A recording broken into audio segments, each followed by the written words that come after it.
Hello friends, हमारी Indian geography की series चल रही है जिसमें हम स्मॉल वीडियोस के थ्रू ये सब्जेक्ट कवर करेंगे। आज का हमारा टॉपिक है द नॉर्दर्न प्लेन्स, मीन्स हमारे उत्तरी मैदान। जब हम हिमालय रेंजेस से साउथ की तरफ चलते हैं, मीन्स ये हमारे ग्रेटर हिमालय, फिर मिडिल हिमालय, फिर शिवालिक ये आते हैं ना। फिर यहाँ से जब हम साउथ की तरफ चलते हैं तो हमारा ईस्ट से वेस्ट यहाँ से यहाँ तक लगभग 3000 किलोमीटर लंबा, इसकी लेंथ कितनी है 3000 किलोमीटर, 3000 किलोमीटर लंबा। और अगर इसकी चौड़ाई देखें तो अप्रॉक्सीमेटली 150 टू 300 किलोमीटर चौड़ा एक हमें मैदानी क्षेत्र देखने को मिलता है। और ये कैसे बना ये मैदानी क्षेत्र? ये जो लाखों सालों में जो हमारी रिवर्स हैं जैसे Ganga, Yamuna, Brahmaputra, Sindhu, so mainly 3 river system जो है हमारे इंडिया के, सिंधु, गंगा और ब्रह्मपुत्र, और इनकी जो ट्रिब्यूटरीज हैं इनके द्वारा लाए गए एलुवियल डिपॉजिट मीन्स जलोढ़ निक्षेप से ये हमारा मैदान बना है। इसकी जो डेप्थ है वो लगभग 1000 मीटर से लेकर मैक्सिमम 2000 मीटर तक हमें देखने को मिलती है। अच्छा, ये जो हमारे नॉर्दर्न प्लेन्स हैं यहाँ हमारी पॉपुलेशन बहुत ज़्यादा। पॉपुलेशन ज़्यादा क्यों है? क्योंकि यहाँ की जो मिट्टी है वो बहुत उपजाऊ है, तो हमारा जो एग्रीकल्चर है वो बहुत अच्छी तरह से यहाँ हो पाता है। यहाँ यहाँ पानी की उपलब्धता बहुत अच्छी है, ठीक है। और जो हमारी जलवायु है वो रहने के लिए बहुत अनुकूल है, तो यहाँ की इसलिए पॉपुलेशन डेंसिटी काफ़ी ज़्यादा आपको देखने को मिलेगी। और आप जानते हैं कि जैसे 2 नदियों के बीच के क्षेत्र को क्या कहते हैं? दोआब, ठीक है। जैसे गंगा यमुना का दोआब आपने पढ़ा होगा। उसी तरह पंजाब में देखो आप, तो पंजाब में 5 नदियाँ हैं जो सिंधु नदी की सहायक नदी हैं, झेलम, चेनाब, रावी, ब्यास, सतलज।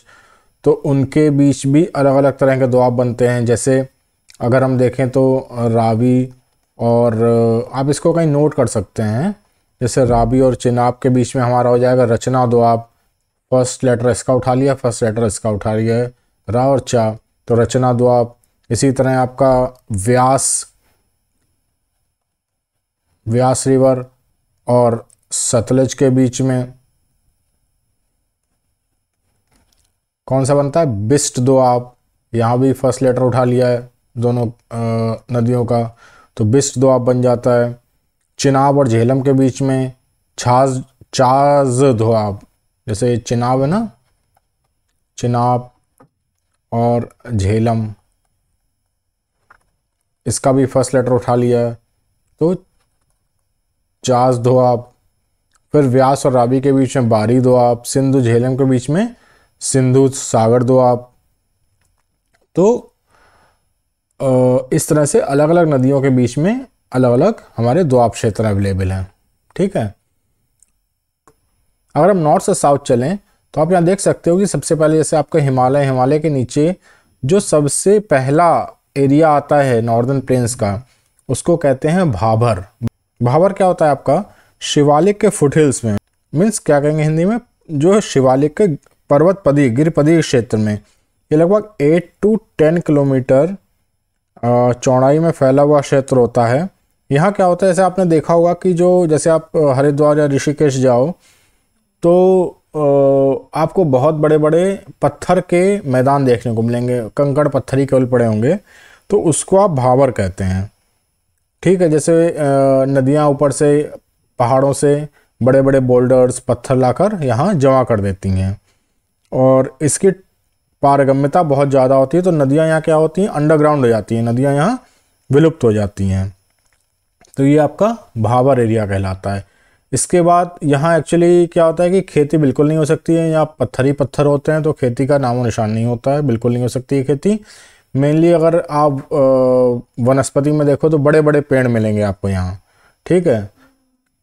उसके बाद आप थोड़ा सा और आगे चलो भाबर के बाद, तो 10 से 20 किलोमीटर, लगभग 10 to 20 किलोमीटर लंबा ये तराई एरिया होता है। यहाँ क्या होता है कि जो नदियाँ हैं जो यहाँ अंडरग्राउंड हो गई थी, विलुप्त हो गई थी, यहाँ फिर से ज़मीन के ऊपर आ जाती हैं, तो ये मार्शी एरिया होता है। एग्रीकल्चर के लिए उपयुक्त होता है, क्योंकि यहाँ पानी की उपलब्धता बहुत ज़्यादा होती है, पानी की कोई कमी नहीं होती है। आप देखोगे जो आपका पीलीभीत, लखीमपुर खीरी, ये जो एरिया है ना, तराई क्षेत्र आपका कहलाता है। यहाँ आपको बायोडाइवर्सिटी बहुत मिलेगी, ये आपका बायोडाइवर्स एरिया होता है। ओके, उसके बाद अगर आप चलते हैं आगे तो हमारे जलोढ़ मैदान होते हैं। क्या होते हैं ये? जलोढ़ मैदान। अब जलोढ़ मैदानों को भी हम, एलुवियल प्लेन्स को भी हम दो पार्ट्स में डिवाइड करते हैं। एक होता है बांगर, एक होता है खादर। खादर क्या होता है?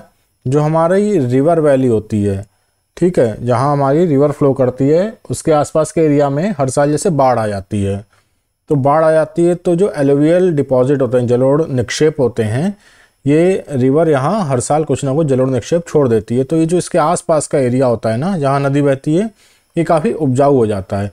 इसको क्या कहते हैं? खादर का एरिया। यहाँ आपकी काफ़ी अच्छी एग्रीकल्चर होती है, काफ़ी उपजाऊ भूमि होती है खादर, ठीक है। उसके बाद इससे थोड़ा दूर का एरिया, जहाँ हर साल बाढ़ का पानी नहीं पहुँच पाता, जहाँ की मिट्टी पुरानी हो जाती है, वहाँ की मिट्टी उतनी उपजाऊ नहीं रह जाती है, उसको कहते हैं बांगर का एरिया। बांगर कहते हैं उसको, ठीक है। तो कौन कौन से हमारे डिवीज़न हुए अगर देखें तो पहला है भांबर, जहाँ आपके केवल पत्थर ही पत्थर होते हैं, जहाँ नदियाँ क्या होती हैं? अंडरग्राउंड हो जाती हैं, और यहाँ आपकी एग्रीकल्चर बिल्कुल नहीं होती है, बड़े बड़े पेड़ होते हैं यहाँ, क्योंकि वो ज़मीन को थामे रह सकते हैं, ज़मीन के अंदर से वो पानी ले सकते हैं। फिर उसके बाद आता है आपका 10 से 20 किलोमीटर का एरिया। कौन सा होता है आपका? तराई का एरिया। यहाँ आपकी नदियाँ फिर ऊपर ज़मीन के ऊपर निकल आती हैं, मार्शी एरिया होता है, एग्रीकल्चर के लिए काफ़ी अच्छा होता है, बायोडाइवर्सिटी काफ़ी पाई जाती है यहाँ, ठीक है। तराई एरिया से जब आप आगे चलते हो तो फिर आपका जो मैदान होते हैं, एलुवियल प्लेन्स, उनको दो पार्ट्स में हम डिवाइड करते हैं, खादर और बांगर।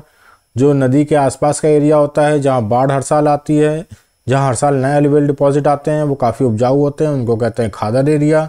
यहाँ काफ़ी अच्छी एग्रीकल्चर होती है।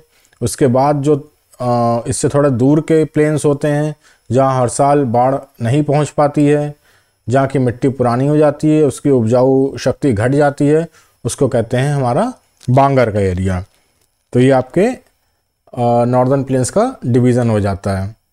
तो अगर आप स्टेट वाइज देखो तो पंजाब, हरियाणा, उत्तर प्रदेश, बिहार, वेस्ट बंगाल, असम, यहाँ आपके ये जलोढ़ मैदान फैले हुए हैं सिंधु, गंगा और ब्रह्मपुत्र की नदी घाटी में, और सिंधु, गंगा, ब्रह्मपुत्र और उनकी ट्रिब्यूटरीज में सहायक नदियों के द्वारा लाए गए जो निक्षेप हैं, वो यहाँ आपके जलोढ़ मैदान बनाते हैं। और अगर आप नॉर्थ से साउथ इसका फर्दर डिवाइड करो तो हमारे कौन कौन से एरिया बनते हैं? भाबर, तराई, खादर और बांगर। तो यहाँ पे नॉर्दर्न प्लेन्स यहाँ कंप्लीट होते हैं। नेक्स्ट क्लास में हम लोग कोस्टल प्लेन्स के बारे में डिस्कस करेंगे। Thank you.